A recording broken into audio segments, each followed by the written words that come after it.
afternoon everyone, welcome to our channel, to a new vlog. আপনারা ভাববে কি এই টিপ পরে কোথায় যাচ্ছে? আমরা অ্যাকচুয়ালি ইসকনে যাচ্ছি এখন। ইসকন এটা কোথরুডের পরে সাতারা রোডে আসে, अराउंड 36 কিলোমিটারস, আর এখান থেকে 1 ঘন্টার রাস্তা। আর দেখি কি করা যায়, আস্তে আস্তে চালাবো কেন কি ট্রাফিক থাকবে মাঝখানে। একটু দেখলাম অ্যান্ড আমাদের সরস্বতী পুজো হবে এখানে ফেব্রুয়ারি। অল এক্সাইটেড, ভেনিউ ফিক্সড হয়ে গেছে পুনেতে, আমাদের নতুন বেঙ্গলি কমিটি। সো ওটাও এক্সাইটেড। নতুন আমি ফার্স্ট টাইম আমি একটা কমিটিতে মেম্বার আছি।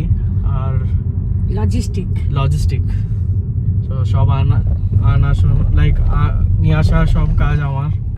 লাইক আমরা 4 জনের টিম আছি, 4 জন মিলে করব। সো আর তোমার কেমন লাগছে? আমার তো ভালো লাগছে। আমার তো করার ছিল সরস্বতীর ভোগ, কিন্তু তোর বাবার জন্য আমি মানা করে দিলাম যে তাকে টাইমলি দিতে হবে, সেই জন্য। আর আমি আর ছোটুই যাচ্ছি মন্দিরে। এ ঘরে আছে, এখন খেয়ে দিয়ে ঘুমাচ্ছে, রেস্ট করছে। তো আমরা একটু মন্দির দর্শন করি। আজকে আসলে স্পেশাল ডে। আমার খুব মন খারাপ, আজকে আমার মায়ের মৃত্যুবার্ষিকী। তো ওই জন্য আমি যাচ্ছি, আমার মনটা খুবই বিক্ষিপ্ত। 26শে জানুয়ারি আমার মা মারা গেছিল 2005-এ। তারপর থেকে আমি ওই মন্দিরে যাই 26 তারিখে, তো সকালে যাওয়া হলো না। তো আমি ওই জন্য এখন বিকালে যাচ্ছি, যে এর ওই টাইমে ঘুমানোর টাইম, দুপুরে আমি দর্শন করেই চলে আসবো। এই জন্য আমি বললাম চল আমাকে নিয়ে একটু মন্দিরে, কাছে গেলেও হতো, ওই মন্দিরটা বলছে সব থেকে ভালো। তো ওই জন্য যাই, ঘুরে আসি। ওই জন্য বেরিয়ে গেলাম ঘর থেকে। আর এক সপ্তাহ 10 দিন আমি ভিডিও করিনি, একটা কারণে। আমার হাজব্যান্ডের হসপিটালাইজ ছিল 6 দিন হসপিটালাইজ, যে রুবি হসপিটাল হিঞ্জিবাড়িতে হসপিটালাইজ ছিল। তাতে তারপরে ঘরে এসে গেছে শুক্রবার, 1 উইক হয়ে গেছে। তো খুব টাইমলি খাওয়া দাওয়া দেওয়া, টাইমলি সব কিছু করার জন্য আমি এই জন্য কিচ্ছু করিনি, না শর্ট করেছি না কিছু। তো এখন আমি মন্দির যাচ্ছি বলে একটু আপনাদের সঙ্গে শেয়ার করলাম। আর এখন মন্দির যাওয়ার পরে কিরকম লাগে আপনাদের তাও শেয়ার করব, রাস্তাটা কেমন। হাইওয়েতেই যাচ্ছি আমরা। আচ্ছা, বাইরে পুনের ভিতরে ঢুকবো না, আর বাইরে থেকেই চলে যাব। আজকে আমার দিনটা খারাপই লাগে, খুবই মায়ের কথা মনে পড়ে যায়, রোজই মনে পড়ে। আজকের দিনটা আরো খারাপ লাগে আমার। মায়ের জায়গাটা তো কেউ নিতে পারে না। মা এমনই জিনিস, মা বাবা। মানে যতই আমি বুড়ি হয়ে যাই, কিন্তু আমাদের কাছে মা বাবা আলাদাই। যেরকম ছেলে মেয়ে আমাদের কাছে যেরকম, সেরকম মা বাবাও আমাদের কাছে ওরকম। তো মনটা খুবই খারাপ লাগছে। আর কি বলবো, পার্ট অফ লাইফ। সংসারের কাজে ব্যস্ততার জন্য এরকম ভুলে থাকতে হয়, সবকিছু পার্ট অফ লাইফ ভুলে থাকি। কিন্তু 26 তারিখ এলে মানে খুবই দুঃখের দিন। হাইওয়ে ধরে নিয়েছি, ভেতর থেকে এসে হাইওয়েতে রিচ করেছি। এখান থেকে কত কিলোমিটার? 30 kilometre, 49 minutes. এখন দেখি ওখানে গিয়ে মন্দিরটা খোলা আছে কি বন্ধ আছে। গুগল তো বন্ধ দেখাচ্ছে। হ্যাঁ, বন্ধ থাকলে ওখানে কাছাকাছি একটু ওয়েট করব। 1 ঘন্টা ওয়েট করতে হবে। হ্যাঁ, দেখ কতখানি ট্রাফিক আছে না আছে তুই তো জানিস না। একটু আগে বেরালাম, তাড়াতাড়ি ঘরেও আসতে পারবো না। আর 8 কিলোমিটার বাকি। আর বিল্ডিং দেখে যাচ্ছি, শহর আর শেষ নেই একদম। মানে কি বলবো, ভালো লাগছে যেতে। পাহাড় আছে মাঝে মাঝে। হ্যাঁ, আর লং ড্রাইভ। মন্দিরের কথা বলছি, লং ড্রাইভও বলি অনেকদিন বাদে। এটা হচ্ছে কাতরাজ সিনঘাট।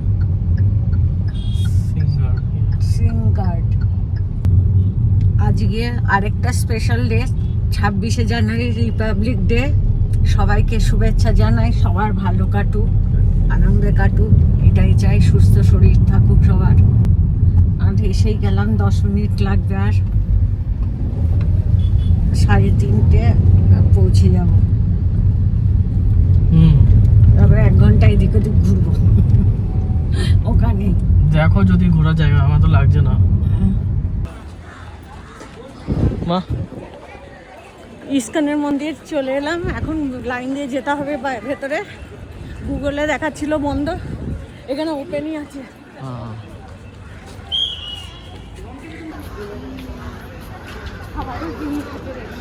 Govindas international chain of restaurant.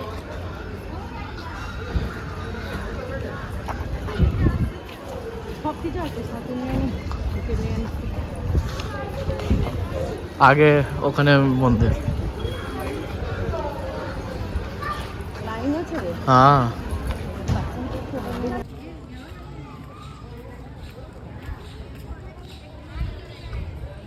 Hanumanji, বড় হনুমানজির মন্দির। জয় হনুমান।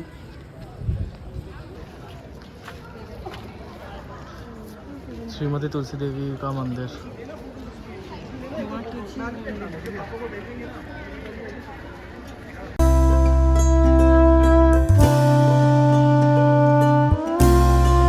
তরাজুটা হচ্ছে, দাড়িপাল্লাটা হচ্ছে দান করে। একদিকে মানুষ বসায়, একদিকে যা দান করবে সেটা রাখে।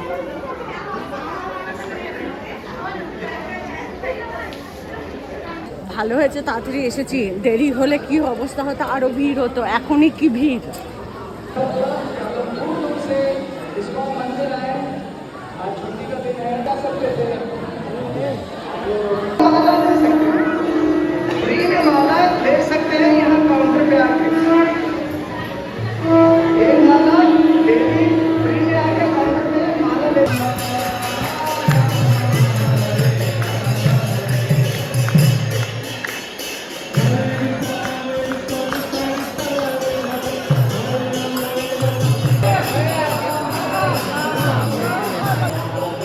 আরতিটা খুব ভালো করে দেখেছি সবার আগে। আমি না একা একদম মন্দিরের সামনে পুজো দিয়েছি বলে একদম সামনে আরতি ফারতি সব দেখলাম। দাঁড়িয়ে প্রদীপ জ্বালালাম, আর তোর বাবার নামেও বললাম প্রার্থনা করে দিতে, বললো করে দেবো। নাম দিয়ে পুজো করে দিল,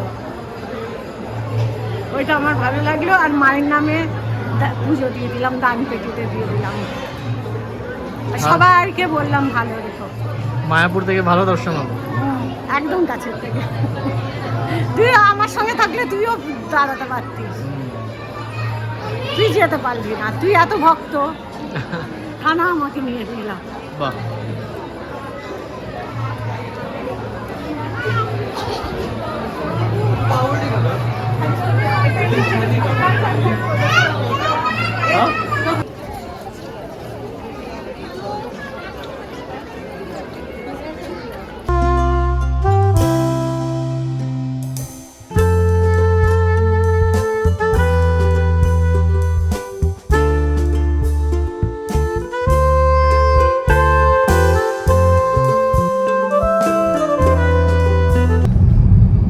এনার্জি ডাউন হয়ে গেল তোমার? না, আমার ডাউন হয়নি, আমি ভালোই এনার্জেটিক আছি। আচ্ছা, এখন বাড়ি যাব। ট্রাফিক স্টার্ট হচ্ছে ধীরে ধীরে করে। আরেকটা মন্দির ছিল উপরে, বালাজি মন্দির, বাট ওখানে আর হলো না। কেন কি বললাম কি বিকেলবেলা আরো ট্রাফিক বেড়ে যায়, কেন ফালতু যাওয়া। বাবা এই স্লোপে গিয়ে সিগন্যাল। এটা ক্রোমার থেকে কেনা হলো ওটেজি। আমার ছেলে তন্দুরি চিকেন ভালোবাসে, আমাকে বললো মা এটা কিনবো, এই যে ফেভারিট জিনিস। আমার ভারুজা আছে, আনতে পারছে না বলে এখানেই কিনে ফেললো। ভারুজা আছে এর থেকে ছোট সাইজ, তো বললো একটা নিয়ে নি। আমার ইচ্ছা ছিল এয়ার ফ্রাই কেনার, তো এয়ার ফ্রাইটা দেখলাম এইটুকু জায়গা, বেশি বড় না। তো এটাতেও সব কিছুই হবে, কেক হবে, কুকিজ হবে, তন্দুরি চিকেন হবে, ফিশ ব্রেক হবে, পিৎজা করতে পারবো। ওটা ছোট তো একসঙ্গে অনেকখানি হবে না, এখানে অনেকখানি হবে একসঙ্গে। আর 33 লিটারের, এটা বড়, তাই জন্য এটাই নিলাম। এখানে এইসব আছে, ওয়্যার র্যাক, ট্রে হ্যান্ডেল, ক্রাম ট্রে, সব কিছু আছে। কেমন লাগলো? আমার তো ভালো লাগলো, আমি বানিয়ে তোকে খাওয়াবো। এখন খালি রাখার প্রবলেম, সবই প্যাকড আছে। কেনা তো হয়ে গেছে এটা। হ্যাঁ, ভেবেছিলাম এয়ার ফ্রাইটাতে হয়ে যাবে, ছোট জায়গা হয়ে যাবে। এর থেকেও ছোট ছিল, বাট ওটা 20 লিটার ছিল না? হ্যাঁ, 18 লিটার। 18 লিটার ছিল। তো এটার বেশি বড় তো ফাংশন আর বেশি একসঙ্গে হয়ে যাবে। আমি ভেবেছি যখন হবে তখন ওই স্ল্যাবে রেখে দেবো। না হলে ওখানে এসব উঠিয়ে ওখানে রাখতে পারবো। এই একটা ট্রে দিয়েছে, এটা নোংরা পড়লে ওটা পরিষ্কার করার। এটা কিসের? এটা বেকিং এর। নিচে এটা ওয়্যার ট্রে, এটা কাবাবের জন্য। আচ্ছা, নিচে আরেকটা নিচে। হ্যাঁ, পারফেক্ট না? এটা তখন লাগাতে হবে না, এটা লাগাতে এটা এখন লাগিয়ে রাখছি না, এটা খালি এরকম, তাহলে এটা ডাইরেক্ট হবে, ভালো দুদিক থেকেই আসবে।